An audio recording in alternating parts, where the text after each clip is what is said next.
I have been using the iPhone 16 daily for almost a month and have done many tests on the battery life, camera, and just daily use. I have never felt so conflicted about a phone before. There are so many things that I love about it and think it makes it a great purchase.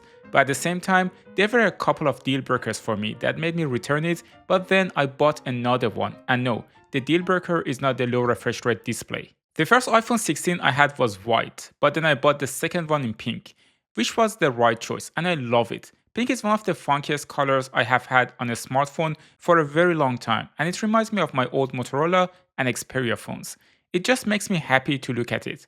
The phone's battery life is alright. The battery capacity is not large, and you should not expect the same battery life as the iPhone 16 Pro Max.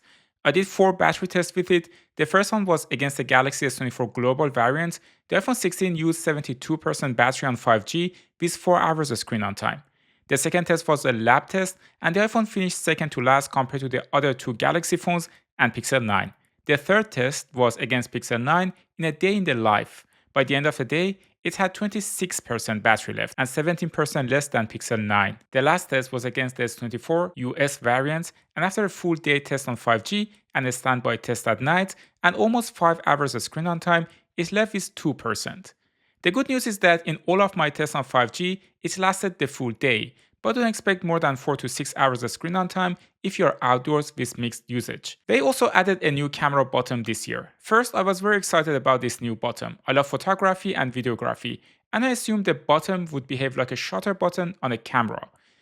You can start the camera by clicking on it, and also it acts as a shutter button. Also, you can use it for zooming in and out, or for example, set it to change the depth of the image by moving your finger left or right. However, multiple things are wrong with this button. I keep it short. First, the position is terrible. Second, it is super difficult to push the button down, and when you do it, the phone shakes and it ruins the picture, especially in low light situations. To make matters worse, sometimes you accidentally touch it when taking photos or doing other tasks, and it does interfere. I can tell you I completely ignored the button after the first few days and never looked back. Tell me in the comment section if you have the same experience. iPhone 16 also has a new A18 chipset, the latest 3nm chipset from Apple, and is one of the best you can get right now, which means the iPhone will easily run for 4 to 5 years minimum without any issues for daily tasks. Right now, it is very snappy and you can play games on it without any problem. The performance is 10% better than that of the iPhone 15 Pro, according to benchmarks from Geekbench. On top of that, I was very surprised that the phone stays cool when I do videography outside or even play games for half an hour. Often, smaller phones tend to get hot during heavy tasks, but that is not the case for the iPhone 16, which is one of the best, if not the best, thermals I've seen on a smaller phone. Another thing that is improved is the wireless charging speed. Now it is 25 watts. I got a new pink Ugreen power bank to match it with a clear case, which I'll put the link in the description.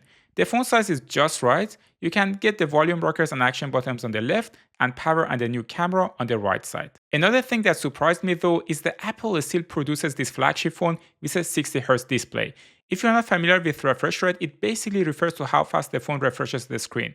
Since all new phones have OLED display, a 60Hz display means the phone refreshes 60 times a second. Most phones these days are double that, making the phone feel smoother. And I do notice from time to time that the phone lags because of a lower refresh rate. It is not obvious why Apple is doing it, since even budget 200 phones these days come with 120Hz displays.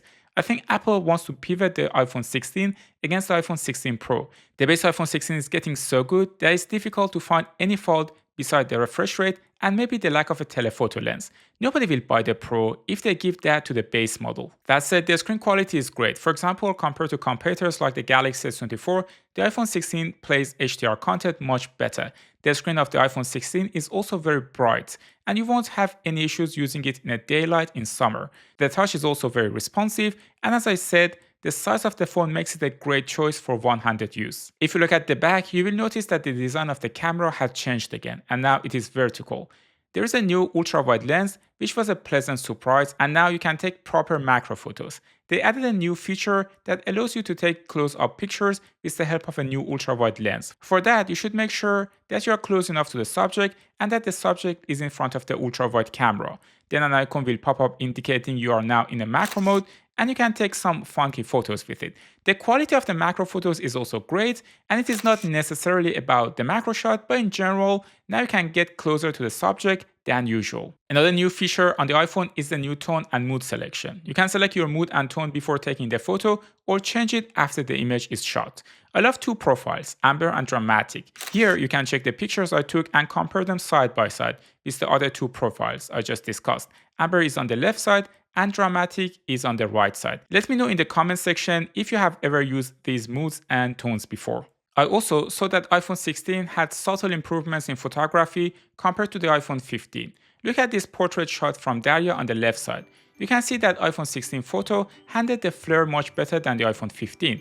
Also, the photos are less contrasty. This photo shows better how the contrast is being handled.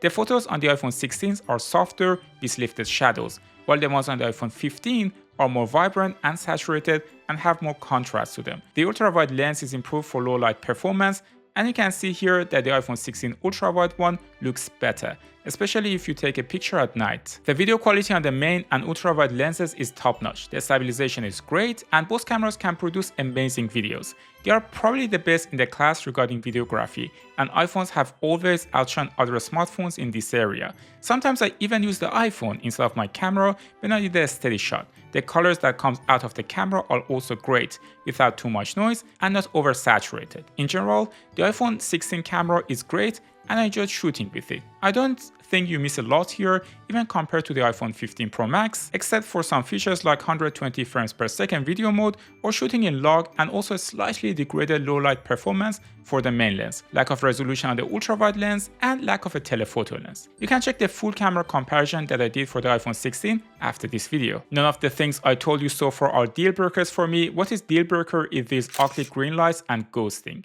At first, when I opened my first iPhone 16 and took some photos in the cafe, I thought it was broken. If you look closely at these pictures, you will notice a green light hovering all over pictures, which are called ghost lights. These lights appear because of the glass on the lens of iPhones, which reflects the light. Since Apple did advertise that they used a new anti-reflective glass that supposedly should have solved this issue, I just decided to return the phone because naively, I thought the next one wouldn't have this issue. But with the new phone, I again encountered the same problem. If you look at the photos on the left that the iPhone takes compared to the ones on the right side that are taken by a Samsung phone, you will notice the green ghost lights on the iPhone photos. Also, in this video that I took at night, you can see the visible reflection of the screen of the tram, which is ruining my shot.